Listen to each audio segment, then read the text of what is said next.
It's amazing that we have this tunnel vision around what success needs to look like, even though our society is filled with people who are wildly atypical. That's Dr. Matt Zakreski, a dedicated clinical psychologist who's made it his mission to help harness the often overlooked abilities of the neurodivergent community. That's anyone with a brain that works differently from the average or neurotypical person. Growing up as a gifted kid, Dr. Matt was neurodivergent himself and saw firsthand how rigid practices in schools and workplaces can stifle the growth and talents of people in this community. Up to 20% of the world's population are considered neurodivergent, and that means potentially billions of people who are trying to learn and work in a system that wasn't designed for them. In this episode, Dr. Matt tells us about the Neurodiversity Collective, his psychology practice that supports and advocates for neurodiverse people in educational and employment settings. And he explains how he helps people break out of conventional work expectations so they can unlock their unique strengths and share their incredible talents. Welcome to The Breakout, a show about smashing through life's little boxes and forging your own path. I'm Dr. Carrie Ulrich. And I'm Kelly Gunther. Carrie and I are people and change experts and best friends. We've spent more than 25 years helping organizations navigate change and get the best out of their people. Come on, we know change is hard, but staying the same can even be harder. On The Breakout, we prove that you can escape expectations, and best of all, we show you how.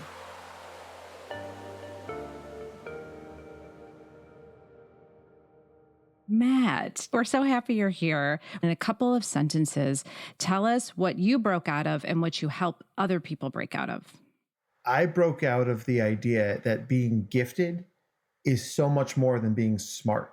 And my entire career now is helping people understand that their brains are so much more than how it fits at school or work, but it's how we feel about ourselves. It's how we interact with other people. It's our emotions. It's our sensory needs. It's all the things. So I always say knowledge is power. And when you break out of something, you break out from knowing less and thus being able to do less to knowing more and being able to do more. I love that. Can you explain first neurotypical and what you mean? You talk a lot around your neurodiversity collective. So can you kind of just ground us in those meanings? Absolutely. So neurotypical is a brain that works largely as expected, right? So you can think of people having 5 developmental trajectories: intelligence, academics, physical size, emotional, and social. When you're neurodivergent or you have a different brain, the developmental process of that redirects the developmental energy differently. So since there's only so much energy to go around, basically what you see happening is that kids will be chronologically 10, intellectually 17, academically 16, emotionally 8, and socially 7.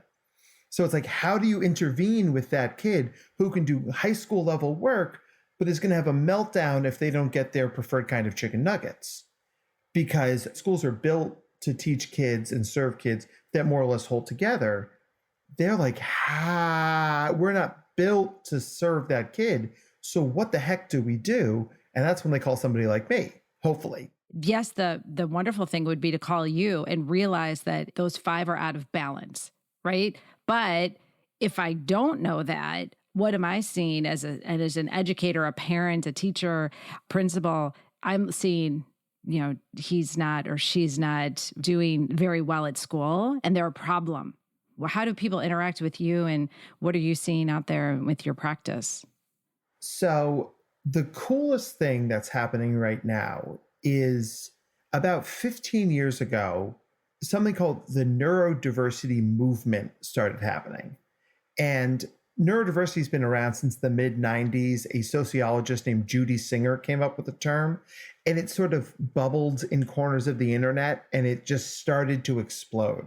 So I'm in grad school at the time, and my mentor was like, I don't know if there's enough gifted kids for you to build a practice around. I was like, well, actually, if you go on the internet, right? Because on the internet, everything's true.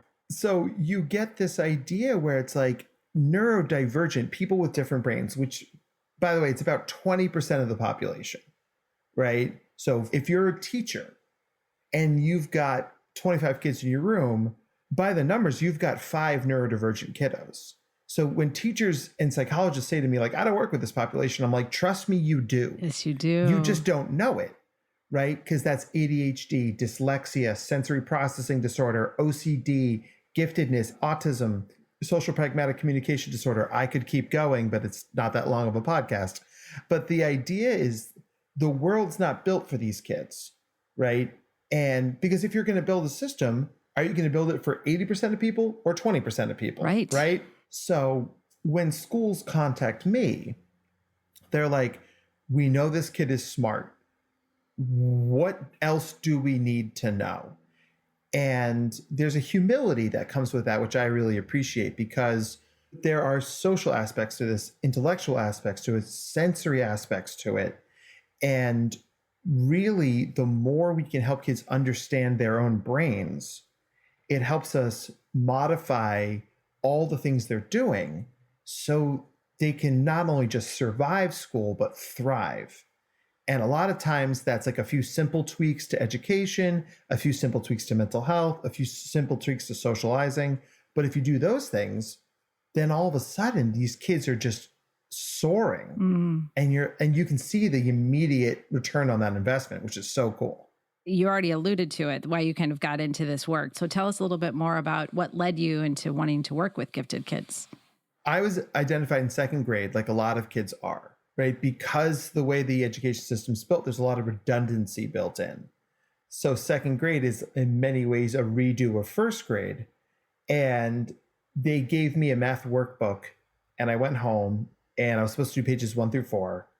I did all of the pages. And I went back in, I handed it to my teacher, and she looked at it, she flipped through it, and she said, what is this? And I said, well, I finished the math workbook. And she said, we didn't teach you this yet. And I had like an Elle Woods moment. I was like, what? Like it's hard? And then they sent me to the principal's office. And so then my parents came in and they were like, we're pretty sure he's gifted. We're going to do an IQ test. And I went to one of the best public high schools in New Jersey, and all they knew what to do with me is just to let me finish my work quickly and then just let me doodle on anything that wasn't nailed down. So I often say to people, the baseline of what we do for these kids is we assume they'll be fine, right? And people then, when I say this, people are like, oh, you want to take stuff away from the other kids? I'm like, no, the kids who are struggling to learn and behave need our help too. It's not an either or, it's an and, right? So let us serve all the kids with different learning needs, right? Because gifted education is special education. Mm-hmm. It's just on the other side of the IQ spectrum. And that's how I get through to a lot of administrators, right? And when kids are happy and engaged and we meet them at the right level, not only do they do better academically, but they do better socially, emotionally, and behaviorally, which means we are working smarter, not harder, to meet these kids' needs. We'll get back to the interview after this quick break. The Breakout comes to you from a Abrachi Group. We offer coaching and consulting to help you dig into change. Here's what we know. Only about 10% of us are really self-aware. Without self-awareness, improvement is tough, because if you don't know what box you're in, you can't break out of it. That's where we come in. We've got a soft spot for people itching to forge a fresh path, the high flyers who need to be nudged out of career ruts, teams who are looking to become more aligned, and yes, even those bold souls who've occasionally worn the jerk badge. Connect with us at abrachigroup.com. What are you seeing, Dr. Madden? Any kind of mental health issues or struggles with kids and adults who are neurodivergent? So the first is nice, light topic for a podcast, existential depression. But think about it. You're like, I'm smart enough to realize I don't fit in. Yes. Gifted is the top 2% of the population. So if your only neurodivergence is giftedness, that means if you're in a room with 100 kids your age, there's only one other kid like you in that room. Second thing is perfectionism.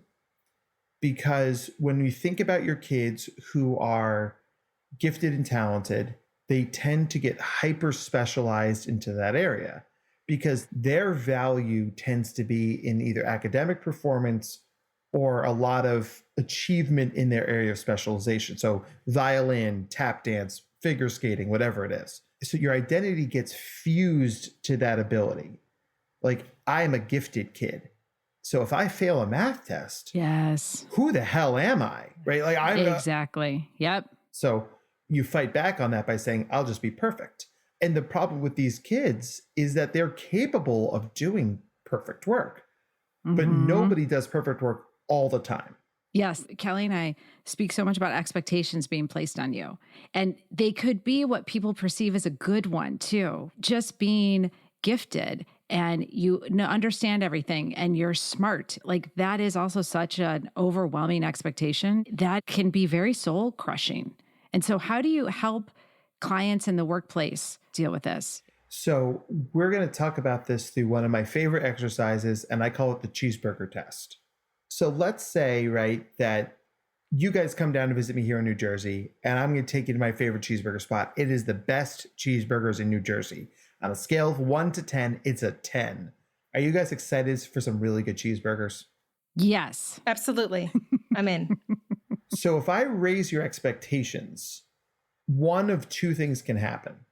One, the cheeseburger is a 10, but all that's done is meet your expectations. There's no room for joy. Yep. Right? No surprise. Or it's less than your expectations, and that space fills up with negativity, disappointment, right? So I've unwittingly created a world in which I can't succeed.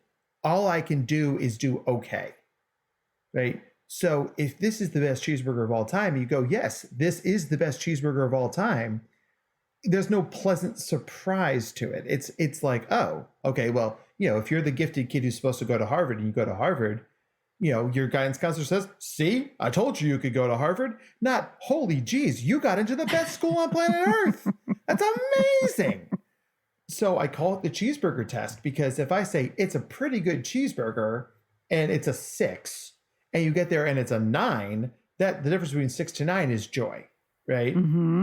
So ultimately, we don't want to live a life of low expectations. We want to live a life of no expectations. The idea is we accept everything that happens to us in those moments, right? And part of letting go of the cheeseburger test, right, was one of the things that broke me out, is that I stopped trying to be a good psychologist, a great psychologist. I stopped trying to be a great speaker. I started saying, I have strengths and weaknesses like everybody else. There are some things I do really well. There are some things I kind of suck at. And my brain makes some of those things easier for me and some of those things a lot harder. All I can do is meet myself where I am and move forward from there, right? Because if everything has always come super easy to you, the first time you fail is like, oh God, I wasn't ever that good to begin with, right? Exactly. Imposter syndrome comes from feeling different from your environment, either explicitly or implicitly. It must be fascinating work to advocate for your clients in the workplace. And I know, especially because it's the workplace, Kelly is going to have a lot of questions about that. Absolutely. I have so many questions. What type of things are you doing to kind of help clients within the workplace in particular? And what outcomes have you seen based on the work that you've done? So this is the newest edge of what I do. And that's why I'm really excited to talk about it, because as primarily a child psychologist, right, I was like, how do I take what I do and apply it to the workplace? Because I've had a million different jobs. I've been a bartender, I've been a lifeguard, I've been in a terrible band, I've done a lot of things. So I said, where was I most successful? Like, what were the things that worked? And then I realized we can take the language of IEPs, or individualized education programs, and 504 plans from schools and use that same language in the workplace to formalize supports for neurodivergent workers. So I have a client that I work with, and like a lot of people with ADHD, doesn't do great on timelines, right? So there's this idea of everything that's assigned to him has a hard and a soft deadline.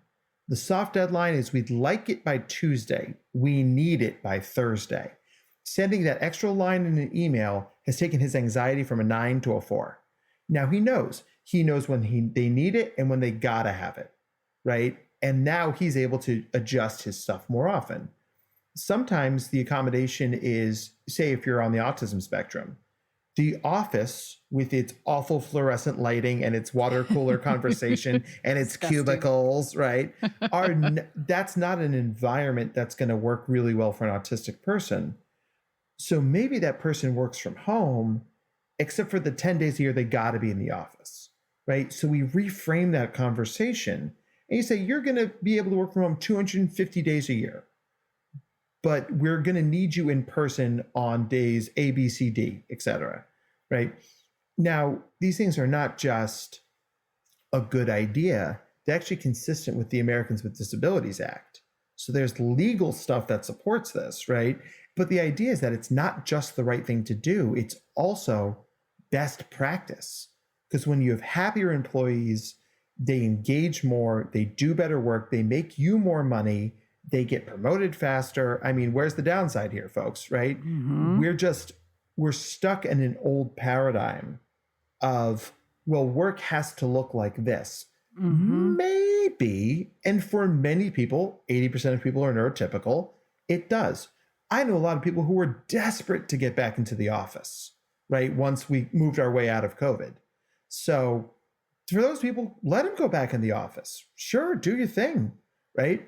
But for that 20-ish% of people who might need a different workplace environment, making those little changes on the margins not only activates them, it actualizes them. And they turn into superstars. And you're really going to look at yourself and go, why didn't we do this sooner?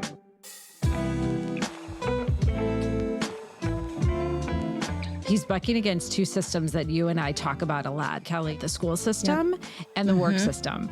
And both are machines that we are little widgets in, and they all go toward the 80%. If just, it is rough if you are outside of that for whatever reason. And the expectations are quite rigid in school, how you should act, and at work, quite often 9 to 5, do this is your performance review. And if you have this different type of person, we keep trying to put them into a box. The cubicle is the ultimate box. The way he approaches the work and speaks at such a layman's terms, that makes it relatable to everybody, yes, including an employer who is struggling, thinking that this is the only way that work can be done. Yes. When you have someone like him talk with your senior leadership teams, it can really get people thinking differently. And maybe that's that one bit of buy-in that employers are looking for to flip the script on how their employees work. So it's incredibly powerful.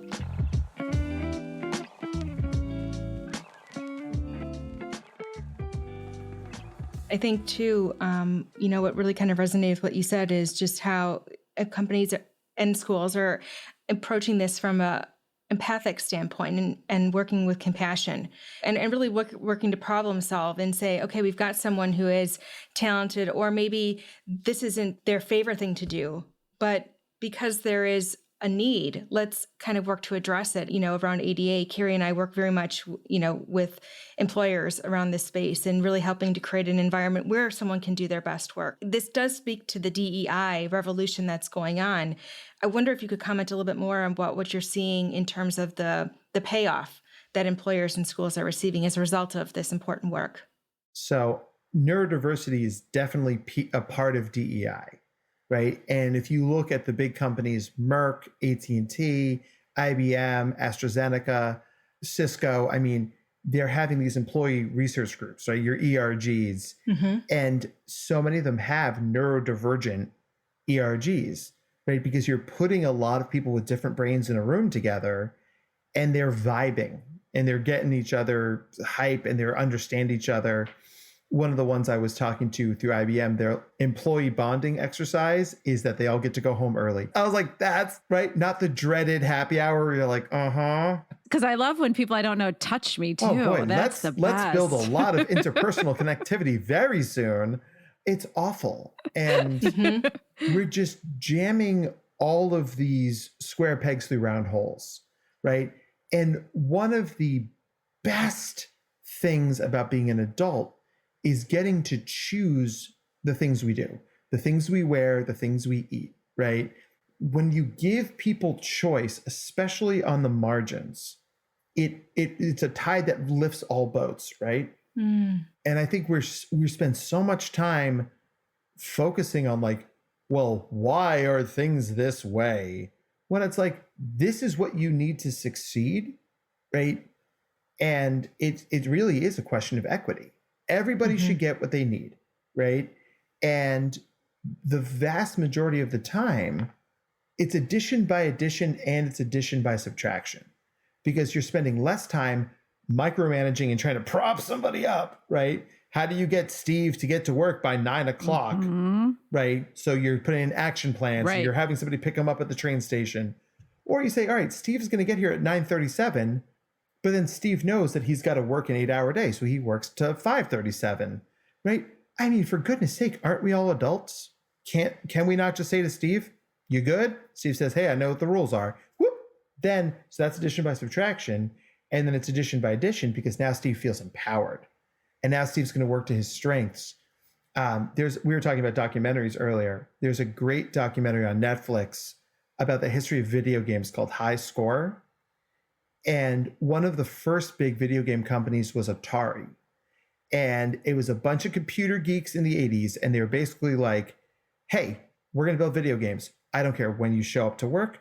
I don't care what you wear. You just need to get the coding done. So these guys are like, I would go out till 3 a.m. I would sleep in. I'd wake up at noon. I'd throw on a dirty t-shirt, grab an Egg McMuffin, head to the office, power code for 10 hours and do it again, right? And they were very successful. They churned out all these video games. And then Atari got bought by a big corporation. And all of a sudden it was shirts and ties, 9 to 5. And these guys are like, and I was out, man. I was like, no way, bro. And it's like, if the work gets done, why are we standing on ceremony here, right? Absolutely. It's a conversation that I have on a regular basis. It's giving people a choice, and we can performance manage anyone, really. There's a variety of different ways to do it. So we're forcing, like you said, a round peg into a square hole, rather than as employers, when we have a vast amount of options and opportunities to help make people work better, smarter, and really fulfill their great potential, to create our own headaches for ourselves isn't helping anything. So what has happened to people 20 years ago when things were not moving toward this understanding of neurodiversity? Well, and that's why I start everything I do with brain science, right? Because you still get that pushback, like ADHD, isn't that too much sugar?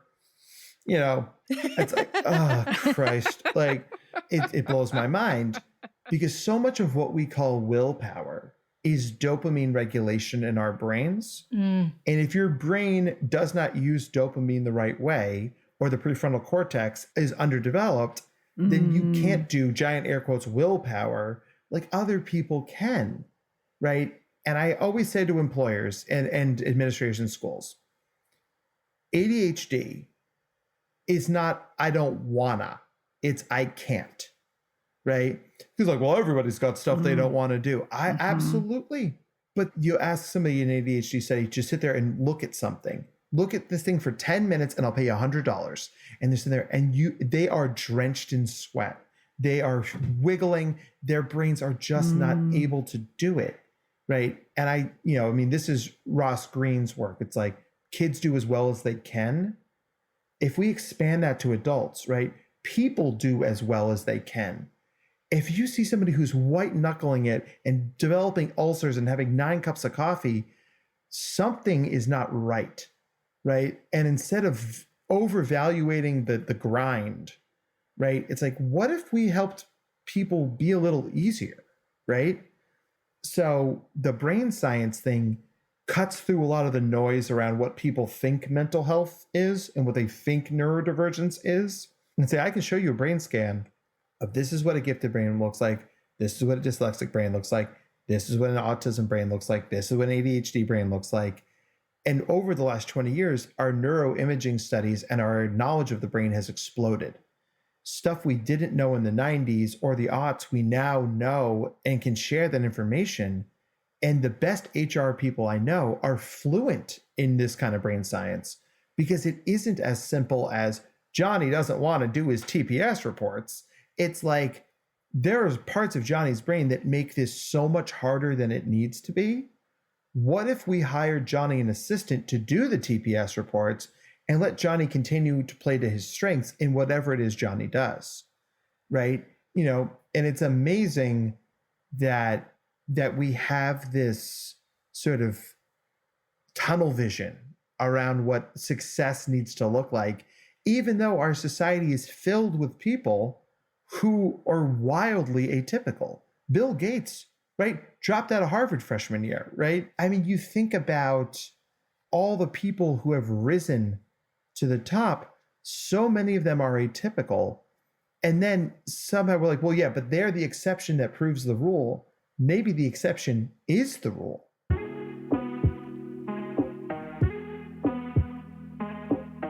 Not everyone is the same. I mean, we know that to be true.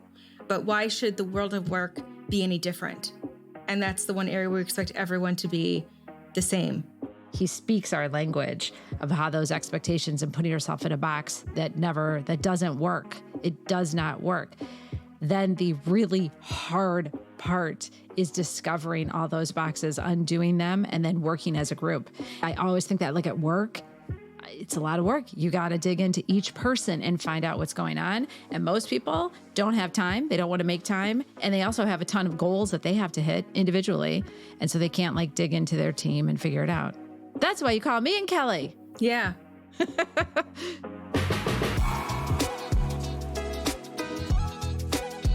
So last question, and our favorite question, by the way. You have 1 minute with someone who is stuck and they want to break out. What do you tell them? So the biggest thing that keeps us stuck is what we call top-down thinking. Top-down thinking is success is perfect. It's 100%. Anything less than that is a problem, right? If you have a job interview or a date, a test, whatever the thing is, and you want it to go perfectly, the first thing that goes wrong is a failure. It triggers an anxiety spiral. Flip that to bottom-up thinking. Bottom-up thinking says the default in my life is I do nothing. The default in my life is I lay there in bed. Everything you do, you put on your glasses, you put some product in your hair, you put on a clean shirt, you take a shower, you brush your teeth, you eat some breakfast, All of these things are little steps up the ladder towards whatever your goal is. And your brain's probably sitting there like, well, everybody does that stuff. No, not everybody does that stuff. Everything we do has value added, but it's easy to see that if you do bottom-up thinking. The default for any of us is we do nothing, we change nothing. And if you always do what you've always done, you'll always get what you've always gotten. But when you try to make a change from a place of, look how awesome I am, I could be more awesome, it's a lot easier than, if I don't do this, my life will be worse. Change is hard enough. Increasing the threat and the challenge and the dread doesn't make that any easier. As I'm fond of saying, I can't make your life easy, I can make your life easier. And that, to me, is what it's all about. And I think we also speak so much in absolutes, like it's all or nothing. Mm-hmm. And that is very dangerous behavior too. I know because I practice it. So it is very dangerous. But you've given us a lot to think about, Dr. Matt, and thank you so much for investing your life into this research and helping kids in particular, everyone, but kids in particular, get that self-awareness that they need to be able to better communicate when they do hit the workforce and they are making choices about how they want to live their life. Thank you so much.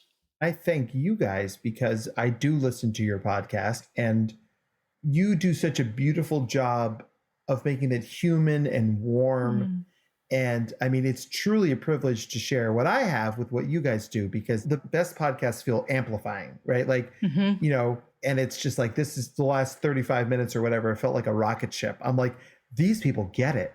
And how many people are going to listen to this and get it? And everybody wins, right?